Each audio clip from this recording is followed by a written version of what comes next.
Hello friends. तो friends आज हम लेकर आए हैं कक्षा 7 का साइंस का एनसीईआरटी का क्वेश्चंस है जो कि स्टार्टिंग से है। जो फर्स्ट हमारा चैप्टर है पादपों में पोषण। तो हम लोग बिना समय गवाए स्टार्ट करते, देखते हैं कितना हल हो पाता है और इसी तरीके से बारीकी से हम सब सारे चैप्टर्स करते रहेंगे और सारी क्लास भी करते रहेंगे।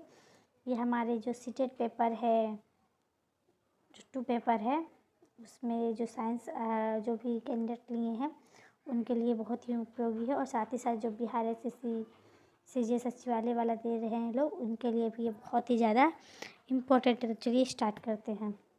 फर्स्ट हमारा क्वेश्चन है, कौन सा कथन सत्य है इसमें से बताना है। तो पहला है हमारा, जो जीव अपना भोजन स्वयं संश्लेषित करते हैं स्वपोषी कहलाते हैं।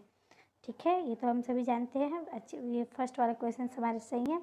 और दूसरा देख लेते हैं, जो जीव अन्य पादपों द्वारा संश्लेषित भोजन ग्रहण करते हैं उसे विषमपोषी कहते हैं।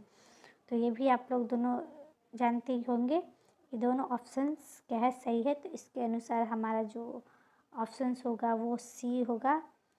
तो सी इज़ राइट आंसर, यानी 1 और 2 दोनों सही है। नेक्स्ट देखते हैं, निम्नलिखित में से किन्हें पादप की खाद्य फैक्ट्रिया कहा जाता है। तो पादप की खाद्य फैक्ट्रिया इसमें से कौन कहा जाता है। ऑप्शंस दिया, पत्ता, तना, जड़ और शाखा। तो वो हो जाएगा हमारा ऑप्शंस केवल 1, यानी कि पादप की खाद्य फैक्ट्रिया पत्ता को कहा जाता है। नेक्स्ट है, यहाँ पे इसकी व्याख्या किया हुआ पढ़ लेते हैं। पादपों में खाद्य पदार्थ का संश्लेषण मुख्यतः पत्तियों द्वारा होता है। ठीक है, इसलिए इसे पत्तियाँ पादप की खाद्य फैक्ट्रिया कही जाती है। नेक्स्ट है, मृदा में उपस्थित जल एवं खनिज जड़ द्वारा अवशोषित किए जाते हैं तथा वाहिकाओं के माध्यम से पत्तियों तक पहुँचाए जाते हैं। ठीक है, इसीलिए ये जो हमारा क्वेश्चन पूछ रहा है कि पादप की खाद्य फैक्ट्रिया कौन है, तो सारे काम पत्तों में हो रहा है, तो पत्तियाँ ही इसका राइट आंसर हो जाएगा। नेक्स्ट चलते हैं, निम्नलिखित में से कौन से प्रकाश संश्लेषण के लिए आवश्यक है। तो हमारा है, फर्स्ट है क्लोरोफिल, दूसरा है सूर्य का प्रकाश, उसके बाद कार्बन डाइऑक्साइड, जल। तो प्रकाश संश्लेषण के लिए तो ये चारों ही बहुत ही ज़रूरी होते हैं। इसके अनुसार ये हमारा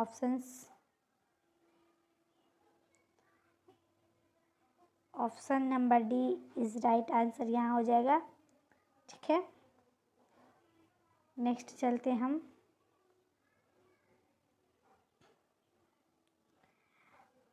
प्रकाश संश्लेषण के संदर्भ में निम्नलिखित कथनों पर विचार कीजिए। फर्स्ट है, प्रकाश संश्लेषण की प्रक्रिया द्वारा ऑक्सीजन गैस तथा कार्बोहाइड्रेट बनता है।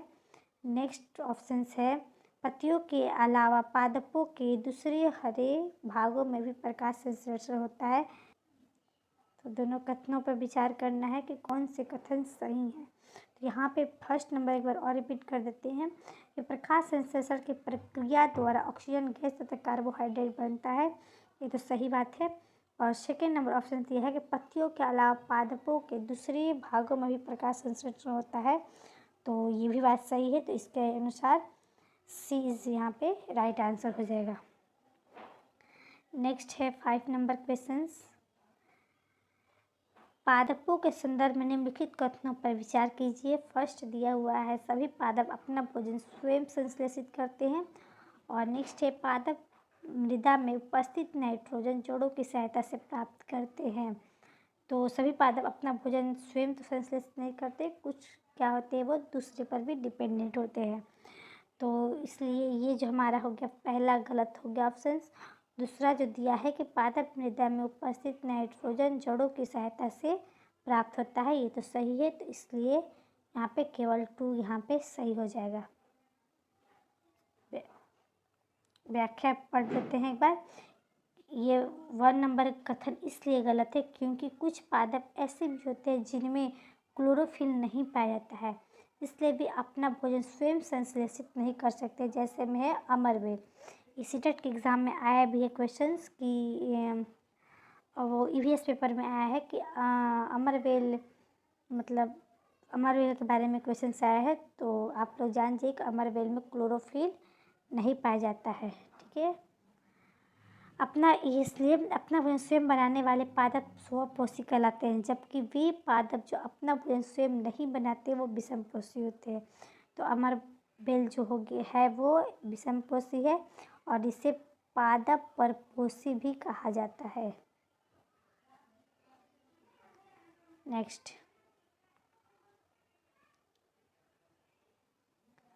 निम्नलिखित में से कौन सा पादप कीटों को पकड़कर अपना आहार प्राप्त करता है?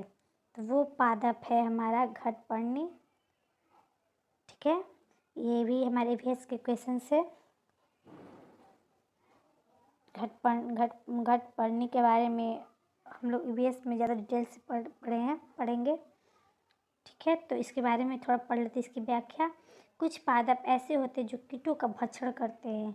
ऐसे पादप कीट भक्षी कहलाते हैं, जैसे कि घटपर्णी हो गया, वीनस फ्लाई ट्रैप और सनडीयू कीट भक्षी पादप के उदाहरण है। तो ये जो दिसंबर में जो एग्ज़ाम्स हुए थे, जो ऑनलाइन एग्ज़ाम्स हुए थे, तो उसमें पूछा था कि कौन कौन कीट भक्षी पादप है। तो ये सारा ऑप्शन आप लोग ये जो नाम याद रखिएगा, वीनस, फ्लाई ट्रैप और सनडीयू, ये जो होते हैं ये तीनों कीट भक्षी पादप उदाहरण है घटपर्णी के अलावा, ठीक है। नेक्स्ट, वह इस पे भी कथन दिया, उस पर विचार करना है। पहला ऑप्शन से हमारे, वह पोषण जिसमें कुछ जीव एक दूसरे के साथ रहते हैं तथा अपना आवास एवं भोजन एक दूसरे के साथ बांटते हैं, सहजीवी संबंध कहलाता है। सेकेंड नंबर पढ़ लेते हैं कि वह पोषण जिसमें जीव किसी मृत या विघटित जैविक पदार्थों से प्राप्त करते हैं, मृत जीवी पोषण कहलाता है। इसमें से बताना है कौन सा कथन सत्य है। तो ये दोनों कथन सत्य है, इसलिए ये ऑप्शन नंबर सी जो यहाँ पे सही हो जाएगा, ठीक है। नेक्स्ट चलते हैं हम लोग, निम्नलिखित में से कौन से सहजीवी संबंध का उदाहरण है? सहजीवी संबंध का उदाहरण इसमें देना है। तो ये है हमारा पहला शैवाल और कवक दिया है, दूसरा ऑप्शन से शैवाल और जीवाणु, कवक और जीवाणु और पादप और, तो ये हमारा ऑप्शन नंबर यहाँ पे हो जाएगा। इसमें सहजीवी संबंध बताना है, तो इसके अनुसार ये एक शैवाल और कवक सहजीवी है और लास्ट में है पादप और जीवाणु, ये दो जो है ये सहजीवी है। शैवाल जीवाणु, कवक और जीवाणु ये दोनों गलत ऑप्शन है। तो ऑप्शन 1 और 4 इसमें दिया है, सी में दिया है, यहाँ पे सी क्या हो जाएंगे, राइट आंसर हो जाएंगे यहाँ पे। पादप नेक्स्ट है, पादप के किस भाग द्वारा प्रकाश संश्लेषण हेतु वायु से कार्बन डाइऑक्साइड ली जाती है? तो वो हो जाएगा हमारा रंध्र से, ठीक है। इसका व्याख्या पढ़ लेते हैं।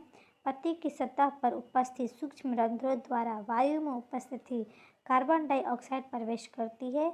यह रंध्र द्वार कोशिकाओं द्वारा घिरे होते हैं, ठीक है। नेक्स्ट है हमारा 10 नंबर और ये आखिरी क्वेश्चन है, और इसके बाद जो है वो नेक्स्ट क्वेश्चन नेक्स्ट वीडियो में होंगे। तो मैं ज़्यादा वीडियो लंबा नहीं करूँगी, आप लोग 10-10 से रिवाइज करते रहिए। इस तरह से हमारा सारा सिलेबस ख़त्म हो जाएंगे 7 का, सारे चैप्टर्स ख़त्म हो जाएंगे 7 का। तो अब स्टार्ट करते हैं। प्रकाश संश्लेषण प्रक्रम द्वारा पौधे कार्बोहाइड्रेट का संश्लेषण करते हैं या कार्बोहाइड्रेट निम्नलिखित में से किससे मिलकर बना होता है? तो वो है हमारा पहला ऑप्शन दिया है कार्बन, हाइड्रोजन, ऑक्सीजन, नाइट्रोजन और फास्फोरस। तो ये हमारे ऑप्शन हो जाएगा यहाँ पे बी दिया है, यानी कि 1, 2 और 3 कार्बन, हाइड्रोजन और ऑक्सीजन से मिलकर कार्बोहाइड्रेट बना है, ठीक है। इससे विकल्प 1 जो है सही हो जाएगा।